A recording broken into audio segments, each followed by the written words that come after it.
Pakiramdam ko ay bumalik ako sa nakaraan nang makita ko siya. Si Andrea, ang babaeng matagal kong minahal. Matagal na panahon na ang lumipas simula nang maghiwalay kami, subalit tila ba ang bawat alaala ay sariwa pa rin sa aking isipan. Ang damdaming itinago ko sa loob ng maraming taon ay muling bumalik sa isang iglap. Hindi ko inasahan na makikita ko siya sa ganitong klaseng sitwasyon. Naglalakad ako sa makipot na daan ng aming baryo nang marinig ko ang isang pamilyar na tinig. Noong una, inisip kong baka isa lamang itong ilusyon. Ngunit nang lingunin ko, naroon siya, nakatayo at nakatingin sa akin, tila ba may gustong sabihin. Ang kanyang mga mata, puno ng damdamin at bighati. Hindi ko alam kung paano magsisimula, kung ano ang dapat kong sabihin. Wala akong salitang namutawi. Tila ba nahulog na lamang ako sa isang malalim na hukay ng nakaraan. Lumingon siya sa akin. Miguel, ang kanyang boses ay puno ng pag-aalala at pagnanasa. Matagal na kitang gustong makita. Hindi ko alam kung ano ang mararamdaman. Magkahalong saya at takot ang bumalot sa aking puso. Gusto kong magtanong, gusto kong malaman kung bakit bumalik siya. Ngunit sa likod ng kanyang mga mata, tila may lihim na hindi ko pa kayang harapin. Nagpatuloy kami sa paglalakad, tila ba hindi namin napapansin ang oras na lumilipas. Naramdaman ko ang malamig na simoy ng hangin na nagdadala ng mga alaala ng aming nakaraan. Ang mga sandali ng aming kasiyahan, ang mga oras ng aming pag-aaway, at ang hindi mabilang na beses na nagtangka akong kalimutan siya. Andrea, sa wakas ay nagawa kong magsalita. Bakit ka bumalik? Napatingin siya sa akin at isang malalim na buntong hininga ang kanyang pinakawalan. May mga bagay na hindi ko kayang kalimutan, mga bagay na naiwan sa ating nakaraan. Napuno ng katahimikan ang paligid. Puno ng tanong ang aking isipan. Ano ang mga bagay na iyon? Bakit ngayon? Ngunit bago pa man ako makapagtanong, may isang sasakyan ang huminto sa aming harapan. Bumukas ang pinto at lumabas ang isang lalaking hindi ko kilala. Ang kanyang mukha ay puno ng galit at determinasyon. Andrea, oras na, sabi ng lalaki habang may hawak na isang mahigpit na pagkakahawak sa kanyang braso. Hindi ko alam kung ano ang nangyayari. Sino siya? Ano ang ginagawa niya kay Andrea? Ang kaba sa aking dibdib ay tila sasabog. Ngunit sa kabila ng lahat, isang bagay lamang ang malinaw. Hindi ko siya hahayaang mawala muli. Sabay kaming napatingin kay Andrea na tila ba may gustong ipakiusap, ngunit hindi ko alam kung ano iyon. Nang makalapit siya sa akin, bumulong siya. Miguel, kailangan kita. Sa loob ng isang iglap, ang mundo ko ay tila ba nagbago. May isang bagay na hindi ko maintindihan, isang bagay na tila ba magbabago ng lahat. Ngunit sa kabila ng lahat ng ito, ang tanging alam ko ay hindi ko siya pababayaan. Hindi ko siya hahayaang mag-isa sa laban na ito. Ngunit ano nga ba ang laban na ito? Ano ang kanyang pinagdaraanan? Sa mga oras na ito, isang bagay lamang ang sigurado. Si Andrea ay may tinatagong lihim na kailangan kong malaman. Ang tagpo ng aming muling pagkikita ay tila isang pelikula sa aking isipan. Mahigit isang dekada na ang lumipas mula nang huli kaming magkita ni Elena. Ang aming mga daan ay naghiwalay matapos ang isang malagim na trahedya, ang pagkawala ng aming anak. Sa aming pagdadalamhati, napagpasyahan naming maghiwalay ng landas upang hanapin ang aming mga sarili. Ngunit sa kabila ng mga taon, ang alaala ng aming pagmamahalan ay nanatiling buhay sa aking puso. Nagsimula ang lahat sa isang simpleng mensahe na natanggap ko isang umaga. Andito ako sa bayan, sabi ng mensahe mula kay Elena. Gusto kitang makita. Ang mga salitang iyon ay nagbigay sa akin ng kakaibang kaba at pananabik.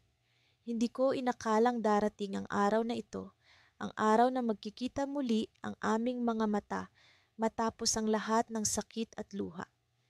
Nagkita kami sa isang maliit na kafe na madalas naming puntahan noong kami magkasama pa. Pagpasok ko, agad kong naramdaman ang kanyang presensya. Nakaupo siya sa isang mesa sa sulok at nang magtama ang aming mga mata, bumalik sa akin ang lahat ng alaala. Ang tawanan, ang mga pangarap, at ang mga panahong puno ng saya. Kamusta ka na? O Celeste, bungad ko habang umupo sa tapat niya. Ang kanyang nangiti ay tila ba isang sinag ng araw na nagtutunaw ng yelo sa aking dibdib. Mabuti naman, sagot niya. Ikaw? Mas mabuti na ngayon, sagot ko, at may bahagya kaming natawa. Walang kasinungalingan sa mga salitang iyon. Ang kanyang presensya ay nagdala ng liwanag sa madilim kong mundo. Habang nag-uusap kami, unti-unting bumalik ang dating init ng aming samahan.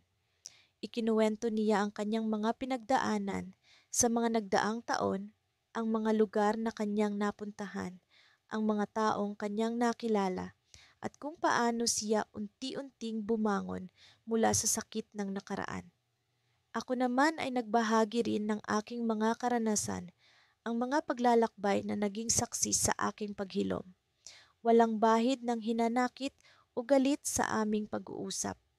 Sa halip, naroon ang pagtanggap at pag-unawa sa mga bagay na hindi na namin mababago.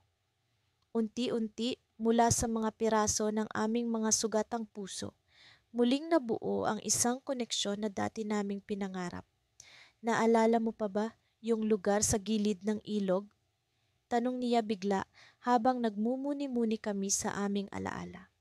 Oo naman, yung puno ng mangga na palagi nating pinupuntahan, sagot ko. Gusto mo bang pumunta doon? Tinungo namin ang lugar na iyon, isang tahimik na sulok ng kalikasan na tila walang nagbago. Ang ilog ay umaagos pa rin ng payapa at ang puno ng mangga ay nandoon pa rin, matatag at matibay. Habang nakaupo kami sa ilalim ng puno, napansin kong may binabasa siyang isang lumang sulat. Ano yan? Tanong ko, puno ng pagtataka. Sulat ko sa'yo noon, sagot niya habang pinapahid ang luha sa kanyang pisngi. Hindi ko ito naibigay noon dahil natakot akong hindi mo na ako gustong makita. Kinuha ko ang sulat mula sa kanyang kamay at binuksan ito. Ang mga salitang nakasulat doon ay pumukaw sa aking damdamin. Mga salitang puno ng pagmamahal, pag-asa, at pangarap na muling buuin ang aming nasirang mundo. Elena, sabi ko, nasa'yo pa rin pala ito. Oo, sagot niya. Kahit paano, umasa akong darating ang araw na ito. Nagkamali ako sa pag-iisip na maaari kong burahin ang lahat ng alaala natin. Habang nakatitig ako sa kanya, napagtanto ko na ang aming mga puso ay tila mga bituin na nagkahiwalay upang muling magtagpo sa tamang pagkakataon. Ngunit bago pa man ako makapagsalita, nagulat ako sa kanyang sumunod na sinabi. Alam mo bang may natanggap akong tawag mula sa isang ospital bago ako pumunta dito? Sabi niya, at ang kanyang tinig ay nag-iba, may halong kaba at pag-aalala. May isang bata doon na naghahanap sa atin. Hindi ko alam kung paano tatanggapin ang balitang iyon. Ang aming anak na matagal na naming inilaan sa aming mga alaala ay maaaring buhay pa. Ang posibilidad na ito ay nagbigay sa akin ng halong tuwa at takot. Elena, sabi ko, kailangan nating malaman ng totoo. Kailangan nating hanapin siya.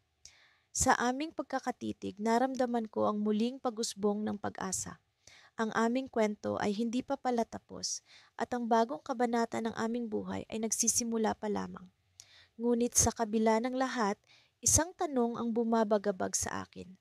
Ano ang madaratnan namin sa aming paglalakbay na ito? Sa sandaling iyon, habang nakaupo ako sa isang sulok ng paborito naming kafe, tila bumagal ang oras. Ang bawat paghinga ay mabigat, puno ng alaala at pag-asam. Hindi ko akalaing muli kaming magtatagpo ni Clara sa ganoong sitwasyon. Ang mga tao ng pagkakalayo ay tila nagdulot ng isang malalim na guwang sa aming dalawa. Ngunit sa kabila nito, ang damdamin ay nanatiling buo at buhay. Ngunit paano nga ba nagsimula ang lahat ng ito? Bakit ang damdamin ko para kay Clara ay tila hindi nawala kahit pa nagdaan ng napakaraming taon?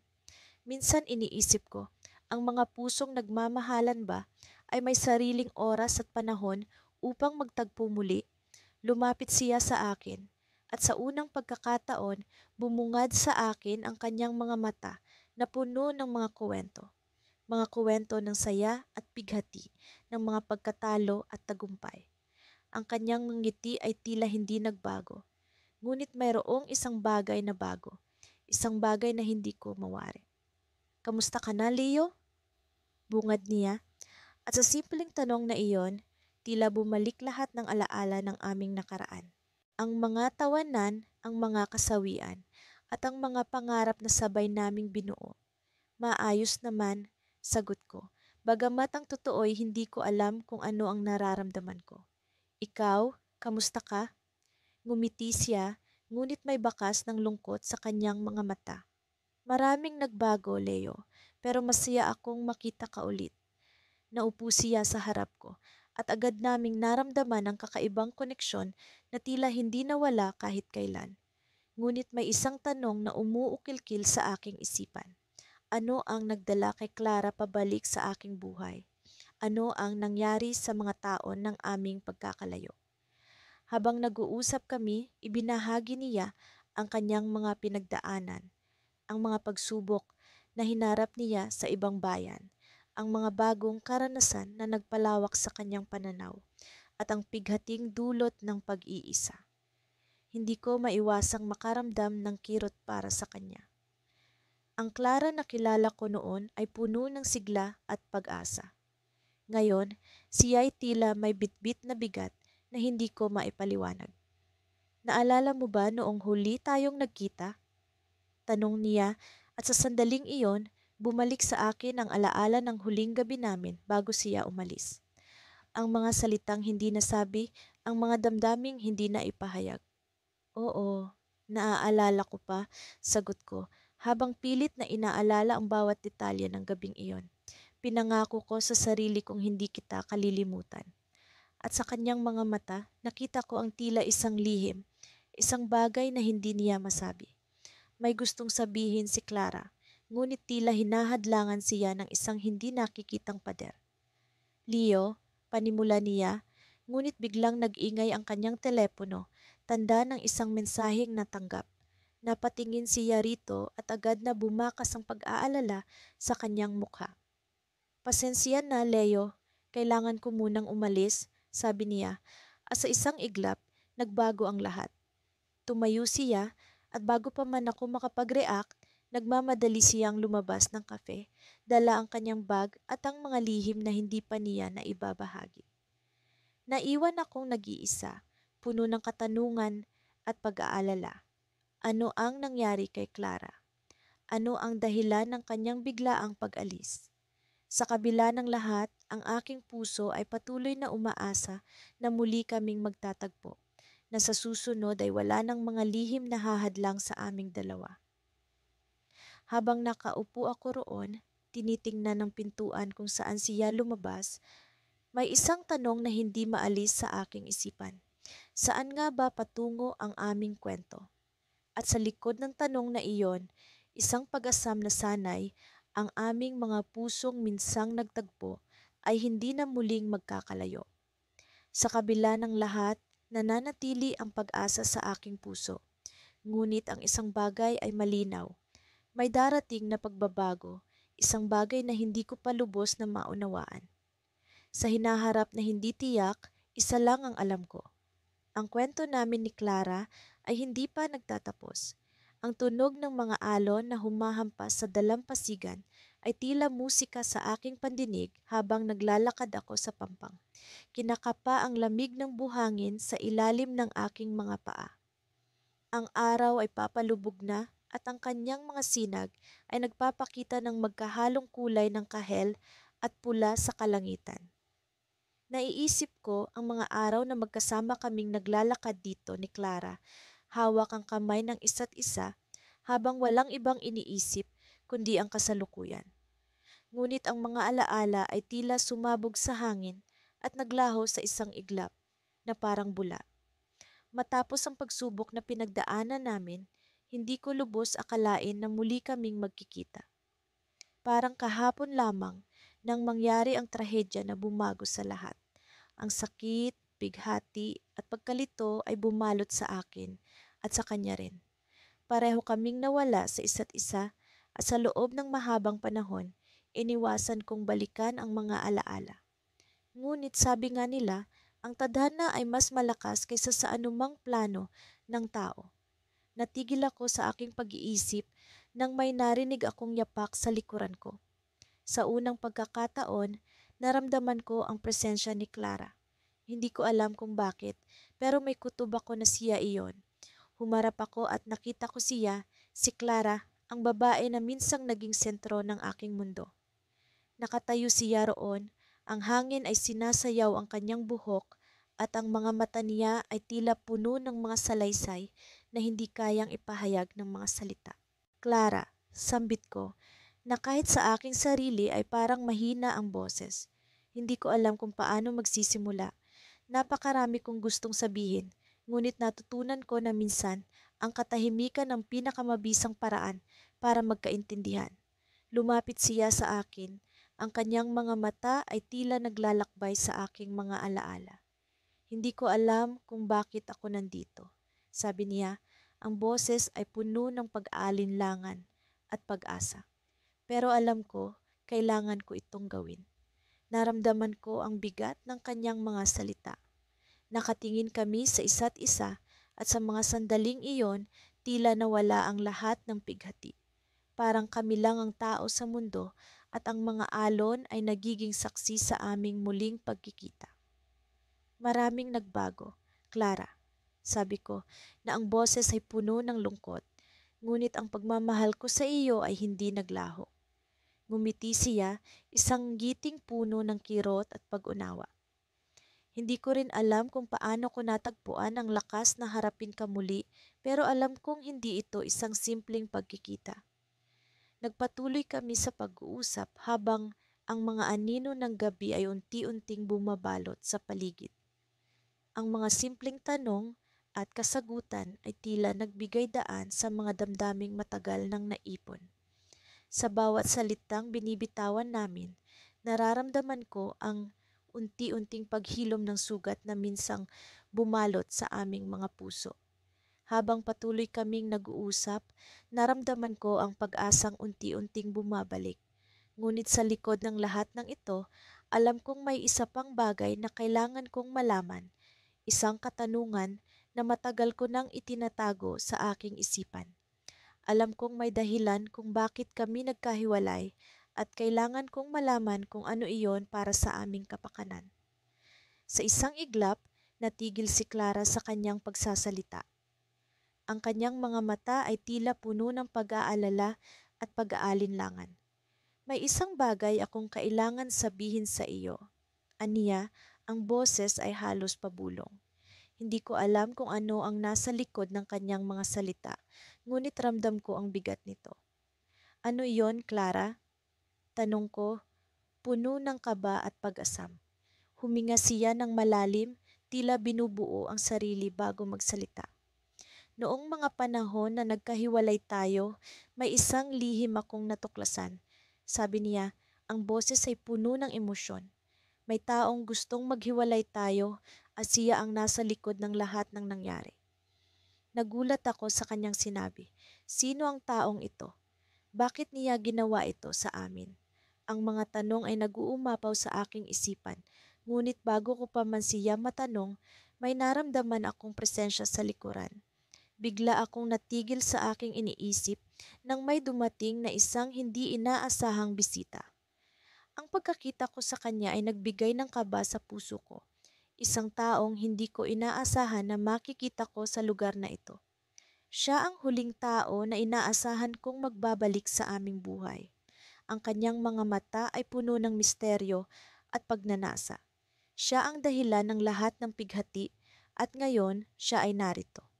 Hindi ko alam kung ano ang gagawin ko, pero ang alam ko, hindi ko nahahayaang muli kaming paglaruan ng tadhana. Ang laban ay nagsisimula pa lamang. Sa paglipas ng mga taon, ang pag-iisip sa kanya ay tila isang lumang awitin na paulit-ulit na tumutugtog sa aking isipan.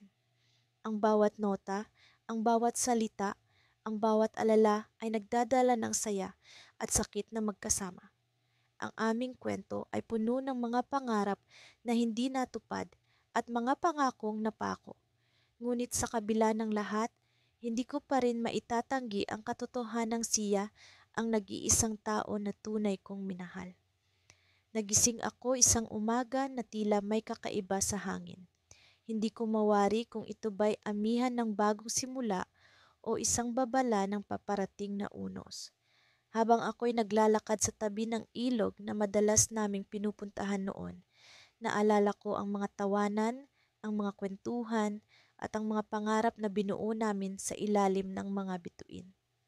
Minsang sinabi niya sa akin na kahit ang mga bituin ay nagkukubli ng mga lihim, at sa gabing iyon, tila ba ang langit ay puno ng kung anumang hindi nasabi. Sa pag-uusad ng araw na iyon, hindi ko alam na may sorpresa palang naghihintay sa akin. May mensahe akong natanggap mula sa isang lumang kaibigan na nagsabing may isang pagtitipon na magaganap sa gabi. Hindi ko inaasahan na makikita ko siya doon, ngunit sa isang bahagi ng aking puso, umaasa akong baka sa gabing iyon magtagpo muli ang aming mga landas. Pagdating ko sa lugar, nakita ko ang mga dating kaibigan, ang mga kakilala at ang mga alaala ng nakaraan. Ang mga ilaw ay tila mga tala sa kalangitan, kumikislap, nag-aanyaya at nagsusumamo na pakinggan ng kanilang kwento. Ngunit ang puso ko ay nag-iisang naghahanap ng isang tao, siya. Nang biglang, sa pagitan ng mga usapan at tawanan, natanaw ko siya. Ang kanyang ngiti ay hindi nagbago. Iyon pa rin ang mangiti na minsang nagbigay liwanag sa aking madilim na mundo. Ang kanyang mga mata ay tila mga tala na puno ng kwento at lihim na nais kong muling tuklasin. Sa paglapit ko sa kanya, ang oras ay tila tumigil. Ang mga alaala ay bumalik, mas malinaw, mas masakit, ngunit mas kaaya-ayang balikan. Matagal na rin, hindi ba? Ang bati niya sa akin, puno ng pag-asa na tila ba may isang bagong simula na naghihintay. Ngumiti ako, pilit na pinipigil ang mga luhang nagbabantang pumatak. Oo, matagal na nga, sagot ko. Akala ko hindi na kita makikita. Nagpatuloy ang gabi na puno ng kwentuhan, mga tawanan, at mga pasulyap na puno ng mga hindi nasabing salita. Sa bawat sandali, nararamdaman ko ang pagbalik ng dati naming samahan, ngunit sa likod nito ay may pag-aalinlangan. Ano nga ba ang nagdala sa kanya rito? Ano ang nangyari sa mga taon ng aming pagkakahiwalay? Sa ilalim ng mga bituin, naglakad kami sa tabi ng ilog. Doon namin unang napagtanto ang lalim ng aming nararamdaman para sa isa't isa. Ngunit ngayon, sa bawat hakbang, alam kong may isang bagay na hindi tama. May isang bagay na hindi pa niya sinasabi. May gusto akong sabihin sa iyo. Aniya, ang boses niya ay puno ng pag-aalinlangan, ngunit matatag. Sa mga tao na lumipas, may isang bagay akong natutunan. Hindi ko alam kung paano ko ito sasabihin, ngunit kailangan mong malaman.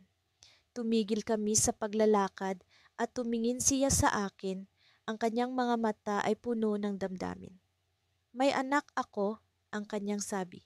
Tila ba ang mga salita ay bumagsak sa lupa na may bigat na hindi ko inaasahan. Natigilan ako, hindi alam kung ano ang sasabihin o kung paano ko tatanggapin ang balita. Ang aming kwento ay puno ng mga hindi natupad na pangarap, ngunit sa sandaling ito, alam kong may bagong kabanata na nagsisimula. Ang sakit ay nagbalik, ngunit sa ilalim nito ay may pag-asa. Hindi ko alam kung ano ang mangyayari, ngunit sa gabing iyon, sa ilalim ng mga bituin, alam kong may bagong simula na naghihintay sa amin. Ngunit sa likod ng kanyang mga mata, naramdaman ko ang isang lihim na hindi pa niya sinasabi. Ano nga ba ang tunay na kwento sa likod ng kanyang pagbalik? Sa pagtatapos ng gabing iyon, alam kong ang aming kwento ay hindi pa tapos.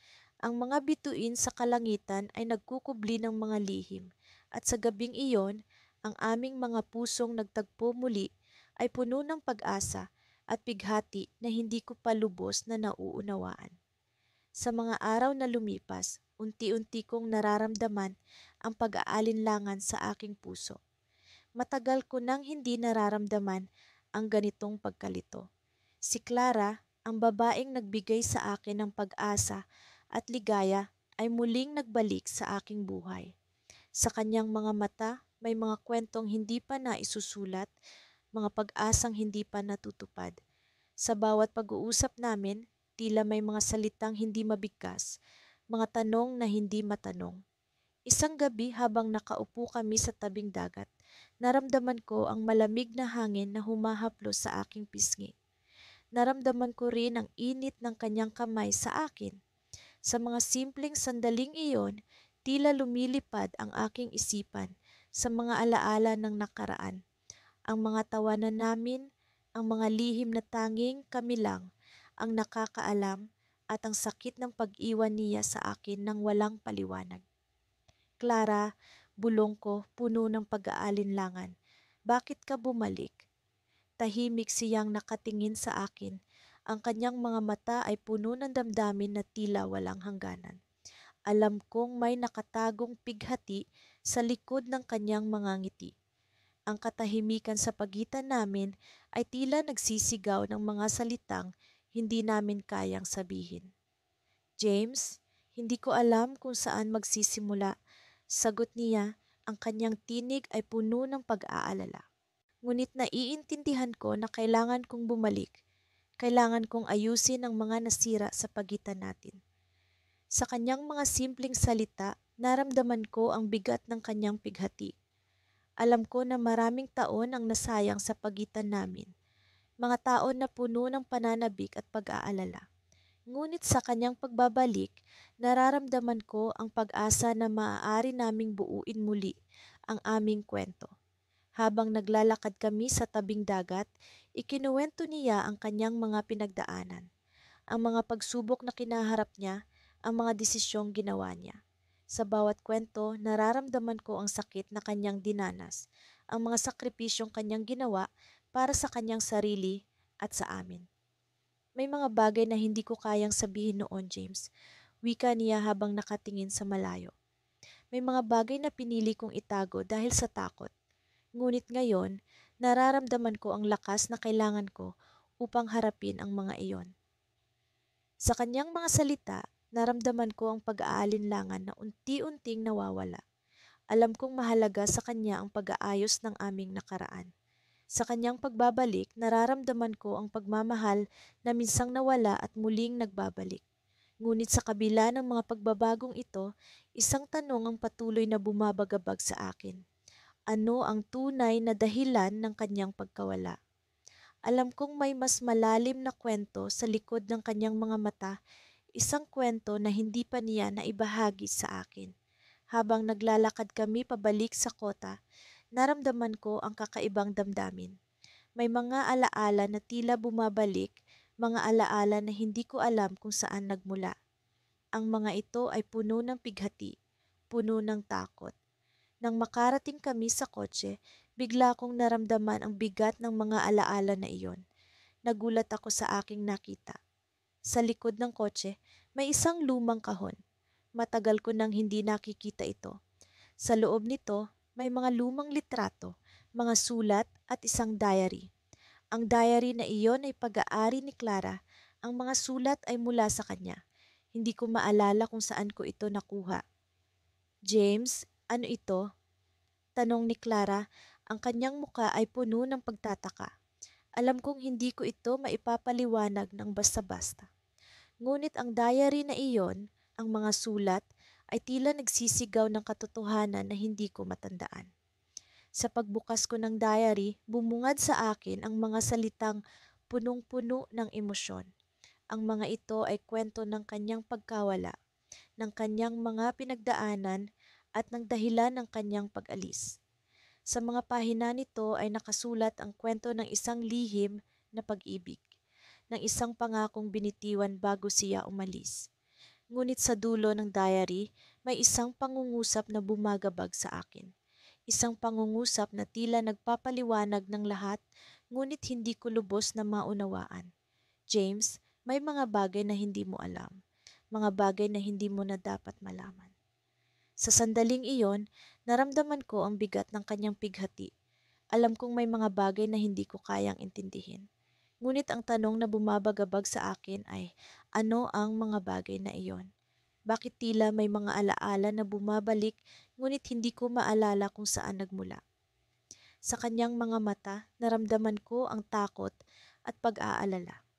Sa kanyang mga salita, naramdaman ko ang sakit ng isang lihim na pag-ibig na hindi ko alam. Ngunit sa kanyang mga nangiti, naramdaman ko ang pag-asa na maaari naming muling buuin ang aming kuwento. Ngunit ang tanong ay, paano kung ang mga alaala na bumabalik ay hindi ko kayang harapin? Paano kung ang kwento ng kanyang pagkawala ay mas malalim pa sa aking inaakala? Sa bawat hakbang ko palapit sa lugar na pinagkasunduan naming magkikita, hindi ko mapigilan ang kabog ng aking dibdib. Parang may kung anong puwersa ang humahatak sa akin, pinapaalalahanan ang puso kong misang nasaktan, ngunit hindi kailanman tumigil sa pag-asa. Hindi ko alam kung sa pag-uusap na ito ay makakamtan ko na ang kapayapaang matagal ko nang hinahanap, o kung mas lalo lamang itong magdudulot ng sakit sa akin. Ngunit isang bagay ang malinaw, handa akong makita siya muli. Ang mga alaala namin ni Clara ay tila mga bituin sa langit, maliwanag ngunit nakakalayo.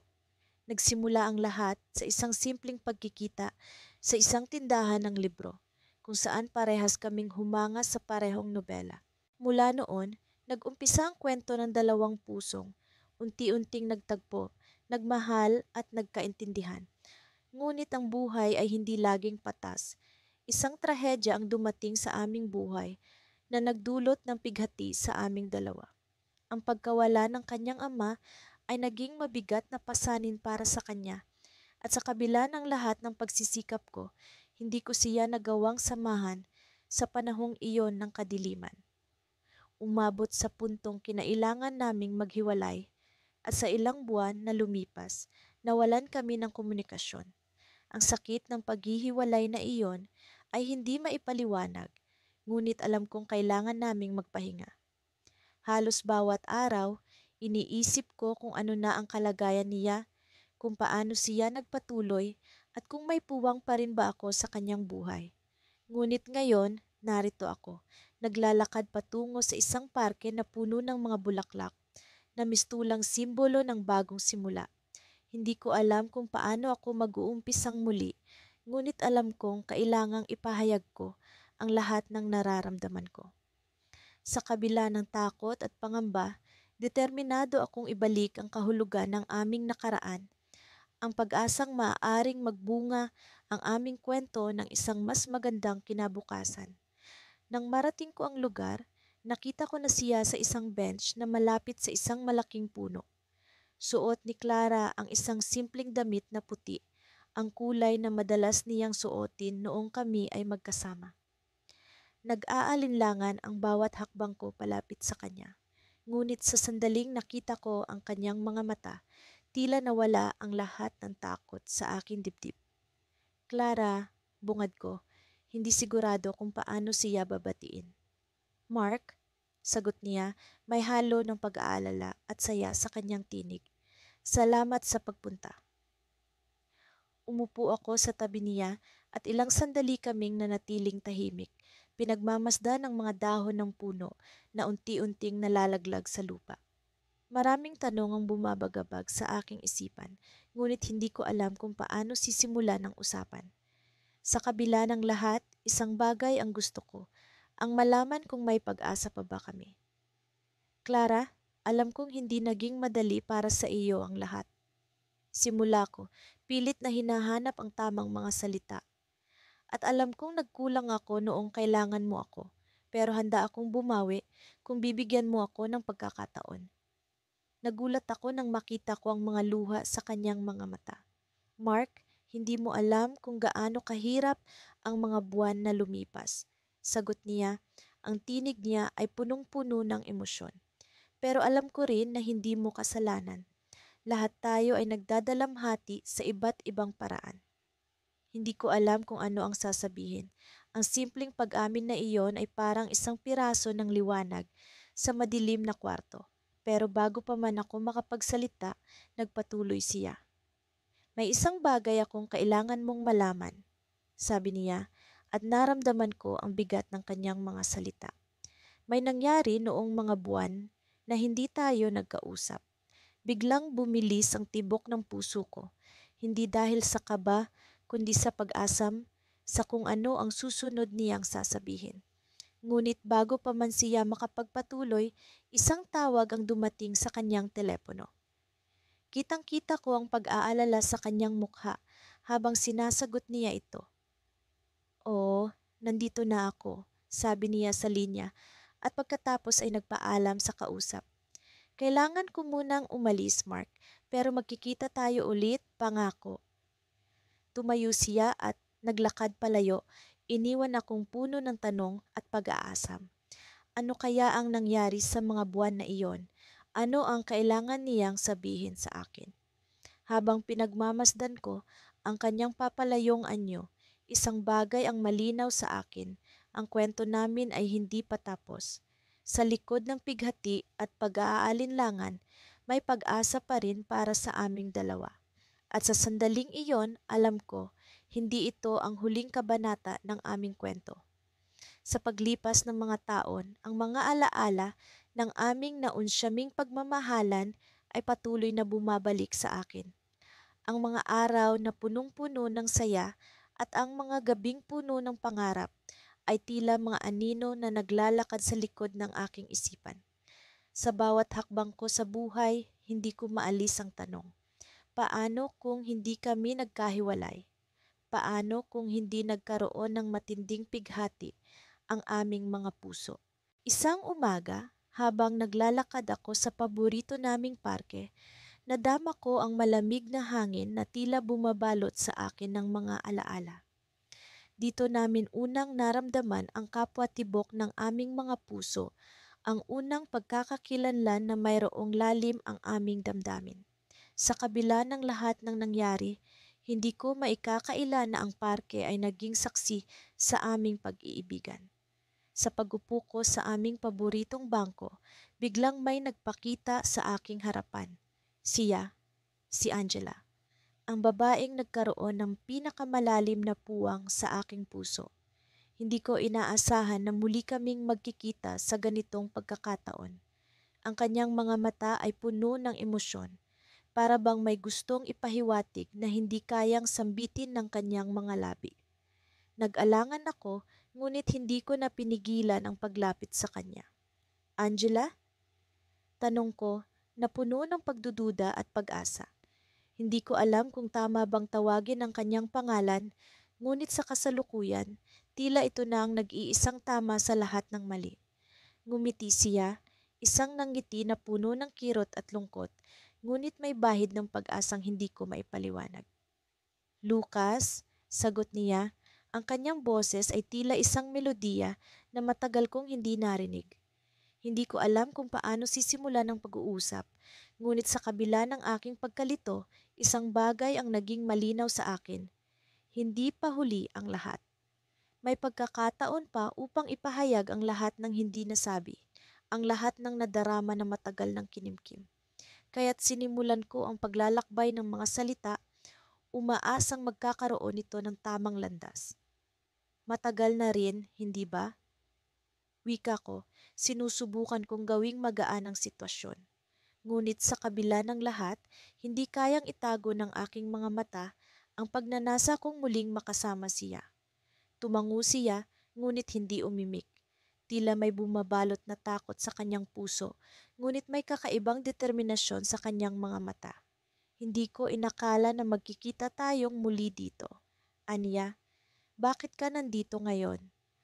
Tanong ko, hindi mapigil ang sarili kong kuryosidad. Hindi ko lubos maisip ang dahilan ng kanyang biglang paglitaw sa parke na ito matapos ang lahat ng aming pinagdaanan. Huminga siya ng malalim, tila pinipilit na buuin ang mga salitang nais niyang iparating. Lucas, sa kabila ng lahat ng nangyari, hindi ko makalimutan ang lahat ng ating pinagsamahan.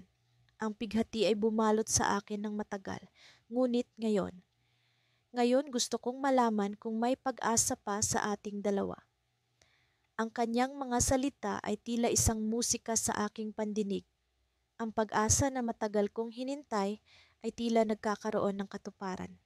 Ngunit sa kabila ng saya, may bahid ng pag-aalinlangan sa aking puso. Paano kung ang lahat ng ito ay panaginip lamang? Sa gitna ng aming pag-uusap, biglang may narinig kaming tawag mula sa di kalayuan. Isang pamilyar na boses na sumisigaw ng pangalan ni Angela. Nagulat ako sa aking nakita. Si Marcus, ang dating kaibigan na naging sanhi ng aming pagkakalayo. Nagtataka ako kung bakit siya nandito. Lumapit si Marcus sa amin, ang kanyang mukha ay puno ng determinasyon at galit. Angela, kailangan na nating umalis. Hindi na tayo dapat magtagal dito, utos niya, na tila may dalang mabigat na responsibilidad. Nagtaka ako. Ano ang ibig sabihin nito? Ano ang koneksyon ni Marcos sa muling paglitaw ni Angela? Ang kanyang mga mata ay puno ng pag-aalala at biglang bumalik ang takot sa kanyang mukha. Ramdam ko na may mas malalim na kwento sa likod ng kanilang pagdating, isang kwento na hindi ko pa lubos na nauunawaan. Bakit? Ano ang nangyayari? Tanong ko, puno ng pagdududa. Ngunit bago pa man makasagot si Angela, hinila na siya ni Marcos palayo. Ang kanyang mga mata ay puno ng pighati, ngunit may bakas ng pangako. Isang pangakong hindi ko pa lubos na nauunawaan. Habang naglalakad sila palayo, ang aking puso ay puno ng tanong. Ano ang tunay na dahilan ng kanilang pagdating? At bakit may urgency sa kanilang pag-alis? Ang muling pagtagpo na ito ay tila isang puzzle na hindi pa buo, isang misteryo na naghihintay ng sagot. Sa kabila ng lahat, alam kong hindi pa ito ang katapusan. Sa likod ng lahat ng pighati, may pag-asang nag-aalab. Ngunit ang tanong, paano ko ito matutuklasan? Ang mga dahon, ang mga puno sa paligid ay nagsimula ng magkulay ginto. Tanda ng paparating na taglagas. Habang ako'y naglalakad sa parke, naalala ko ang mga alaala ng nakaraan. Mga alaala ng pagmamahalan na minsang nagbigay kahulugan sa bawat hininga ko. Si Elena, ang babaeng minahal ko ng buong puso, ay tila isang multo na bumabalik sa aking isip sa tuwing ako'y nag-iisa. Nang magtagpo ang aming mga mata noong nakaraang linggo sa isang hindi inaasahang pagkakataon, bumalik ang lahat ng damdamin na pilit kong kinalimutan. Hindi ko inakalang makikita ko siya muli, ngunit naroon siya, nakangiti, sa kabilang dulo ng silid. Ang kanyang mga mata ay naglalaman ng parehong liwanag na dati kong hinahangaan. Sa kabila ng mga taon ng pag-iwas at paglimot, ang aming mga puso ay tila nagkaroon ng sariling paraan upang makahanap ng daan pabalik sa isa't isa. Ngayon, habang naglalakad ako sa parke, hindi ko maiwasang isipin kung magkakaroon ba kami ng pagkakataong muling simulan ang naudlot naming kwento. Sa bawat hakbang ko, ramdam ko ang pag-asa na sumisibol sa aking dibdib. Ngunit kasabay nito'y ang takot na baka wala na talagang puwang sa kanyang buhay para sa akin. Sa gitna ng mga alalahanin, biglang may tumawag sa akin mula sa likuran. Carlos, pamilyar ang tinig na iyon, si Elena. Bumilis ang tibok ng puso ko. Nilingon ko siya at naroon siya, nakatayo sa ilalim ng punong akasya. Ang kanyang buhok ay nalalaro ng hangin. Hindi ko alam kung paano magsisimula, ngunit ang kanyang presensya ay nagbigay lakas sa akin upang nangumiti. Elena, sabi ko, pilit itinatago ang pag-aalinlangan sa aking boses. Hindi ko inaasahan na makikita kita rito. Ni ako rin, aniya, at sa kanyang nangiti ay may halong kabaitan at pag-aalala. Akala ko kasi gusto mong makapag-usap tayo. Nagulat ako sa kanyang sinabi. Hindi ko alam kung paano niya nalaman ang aking hangarin, ngunit tila may kakayahan talaga siyang basahin ang aking puso. Oo, gusto kong makipag-usap. Maraming bagay na nais kong sabihin, ngunit hindi ko alam kung paano sisimulan. Lumapit siya sa akin at naramdaman ko ang init ng kanyang presensya. Ang kanyang mga mata ay naglalaman ng mga kwento ng nakaraan, mga kwento ng sakit at saya na aming pinagdaanan. Carlos, alam ko kung gaano kahirap para sa ating dalawa, pero hindi ba't sapat na ang mga tao ng pag-iwas? Siguro, siguro naman kaya nating harapin ito ngayon. Ang kanyang sinseridad ay nagbigay ng lakas sa akin upang magsalita. Elena, patawarin mo ako sa mga pagkukulang ko noon. Alam kong nasaktan kita at hindi ko alam kung paano ko babawiin ang lahat ng iyon. Hinawakan niya ang aking kamay at sa kanyang paghawak ay may kasamang pangako ng pag-unawa. Carlos, hindi madaling kalimutan ang nakaraan. Pero hindi ibig sabihin na hindi natin kayang magsimula muli. Sa mga salitang iyon, naramdaman kong unti-unting gumagaan ang bigat na dinadala ko sa puso. Salamat, Elena. Ang pag-asang iyon ang matagal ko nang hinahanap. Ngunit bago pa man ako makapagsalita ng higit pa, biglang may tumawag sa kanya mula sa di kalayuan. Isang lalaki, pamilyar sa aking mga mata, si Marco, ang kanyang matalik na kaibigan na noon ay alam kong may pagtingin din sa kanya. Ang aking puso ay tila nadurog muli sa pagkakita sa kanilang dalawa. Elena, kailangan na nating umalis, sabi ni Marco habang papalapit sa amin. Tumingin si Elena sa akin at sa kanyang mga mata ay may halong pag-aalala at pagka-guilty. Carlos, kailangan ko na talagang umalis. Pero sana, ito'y hindi ang huli nating pagkikita. Tumango ako, pilit na sinasakal ang damdamin sa aking dibdib. Oo, Elena, hindi ito ang huli. Habang naglalakad siya palayo kasama si Marco, naramdaman ko ang paglala ng sakit sa aking puso. Hindi ko alam kung ano ang tunay na relasyon nila ngayon at ang takot na baka hindi na ako ang tanging laman ng kanyang puso ay tila isang balakid sa aming muling pagkikita. Ngunit sa kabila ng lahat, umasa ako. Umasa akong ang aming mga pusong nagtagpo muli ay may sapat na lakas upang harapin ang anumang pagsubok. At sa muling pagkikita, sana'y ang aming kwento ay magkaroon ng panibagong simula. Isang simula na puno ng pag-asa at pag-ibig na hindi na muling magugupo ng pighati. Habang lumilipas ang oras, naglalakad ako palayo sa parke. Bitbit ang pag-asang ito. Ngunit sa likod ng aking isip, may tanong na bumabalik. Ano nga ba ang tunay na relasyon ni Elena kay Marco? Ang sagot na iyon ay tila isang misteryo na naghihintay ng kanyang pagkakataong mabunyag. Minsan akong naniniwala na ang mga pusong nasaktan ay hindi na muling magtatagpo. Ngunit sa kabila ng pighati at mga alaala, narito ako, nakatayo sa harap ng pintuan ng aming dating tahanan. Ang buwan ay tila nakikipaglaro sa mga ulap, nagtatanong kung kaya ko bang buksan ang pintuang ito, hindi lamang sa pisikal na anyo kundi pati na rin sa aking puso. Matagal-tagal na rin mula nang huli kaming nagkita ni Isabela. Ang mga pangakong binitiwan namin noon ay naglaho sa hangin, kasabay ng mga luha at sigaw na nagmarka sa aming huling pag-uusap. Hindi ko alam kung paano ko haharapin ang lahat, ngunit ang pag-asang makita siyang muli ay patuloy na bumubulong sa aking isipan. Sa bawat hakbang ko papalapit sa pintuan, bumabalik ang mga alaala. Ang mga ngiti, halakhak at mga gabing puno ng pangarap.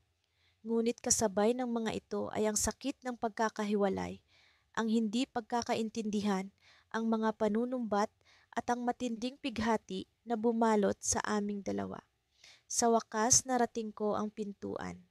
May bahagi sa akin na gustong kumatok na lang at umalis, ngunit ang mas malakas na bahagi ay sinasabing huwag sumuko. Ang pintuan ay bumukas at sa kabila nito ay hindi ang dating masayang tahanan, kundi isang espasyo na puno ng alaala at pag-asang muling mabuo. Gabriel, Isang boses na puno ng pag-aalinlangan at pag-asa ang bumati sa akin. Si Isabela, ang babaeng minahal ko ng buong puso, ay naroon sa harap ko. Ang kanyang mga mata ay puno ng tanong at ang kanyang mukha ay tila nagsasabing hindi niya alam kung paano magsisimula. Isabela, sagot ko, halos hindi ko mahanap ang tamang salita. Nandito ako, hindi ko alam kung bakit, pero nandito ako. Matagal ko nang inaasam na makita kang muli, Gabriel. Sabi niya, ang mga mata ay nagsisimulang maglaho sa luha. Hindi ko alam kung paano, pero gusto kong magkapatawaran tayo. Ang mga salita ni Isabela ay nagbigay sa akin ng lakas. Sa kabila ng lahat ng sakit, narito siya, handang makipag-usap at muling bumuo. Hindi ko alam kung paano namin sisimulan, ngunit alam ko na ang bawat pusong nasaktan ay may kakayahan pa ring maghilom at muling umibig. Patawarin mo ako sa lahat ng sakit na naidulot ko, Isabela. Sabi ko, ang boses ko ay puno ng sinseridad. Gusto kong muling magsimula kahit gaano kahirap. Tumango siya at sa kanyang mga mata ay naroon ang pag-asang matagal ko nang hinahanap. Nag-usap kami, nagbahagi ng mga kwento, at muling pinagsama ang mga piraso ng aming nakaraan. Ang bawat salita ay tila isang hakbang patungo sa bagong simula, isang paglalakbay na puno ng pag-asa at pagmamahal. Ngunit sa kabila ng lahat, isang tanong ang patuloy na bumabalot sa akin. Ano ang magiging kinabukasan namin? Ang mga pusong nasaktan ay may kakayahan bang muling magtagpo at maghilom? Habang nag-uusap kami, isang hindi inaasahang mensahe ang dumating sa kanyang telepono. Ang kanyang mukha ay biglang nagbago. Mula sa pag-asa ay naging puno ng pag-aalinlangan. Tinignan niya ako at sa kanyang mga mata ay naroon ang isang tanong na tila hindi ko kayang sagutin. Gabriel, sabi niya, ang boses ay puno ng kaba. May kailangan kang malaman. Nagulat ako sa kanyang sinasabi. Ano ang dapat kong malaman? Ang pag-asa bang muling magtagpo ay isang ilusyon lamang? Tumayo siya at lumapit sa akin. Ang kanyang mga mata ay puno ng tiwala at pag-asa, ngunit kasabay nito ay may pag-aalinlangan. Ang mga sandali ay tila bumagal at ang mundo ay tila nakikipaglaro sa akin, nagtatanong kung kaya ko bang harapin ang bagong pagsubok na ito. May bumalik sa buhay ko, Gabriel. Isang taong akala ko'y wala na, sabi niya, ang boses ay bahagyang nanginginig. At hindi ko alam kung paano ko haharapin ito. Ang kanyang mga salita ay tila isang bombang sumabog sa aking puso. Ang pag-asang muling magkasama ay tila isang ilusyon lamang at ang pighati ay muling bumabalot sa amin. Ano ang magiging kinabukasan ng aming mga pusong nagtagpo? Ang pag-asa bang ito ay isang panaginip lamang? Ang mundo ay tila tumigil at ang buwan ay nagtatago sa likod ng ulap, tila nag-aabang sa susunod na mangyayari. Ang mga pusong nasaktan ay may kakayahan bang muling magtagpo at maghilom o ang pighati ay magiging hadlang sa aming bagong simula?